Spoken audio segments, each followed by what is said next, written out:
Apologize and make things right. That's good.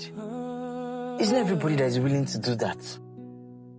And now that you're moving into the palace, and my dad is obviously now your dad, does that make us siblings?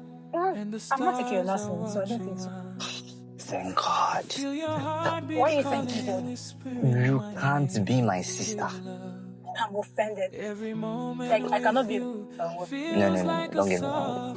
What I'm just saying is that I can't date my sister. My guiding light, stay with me. Don't let this moment fade away. Hold my hands, let our hearts fall.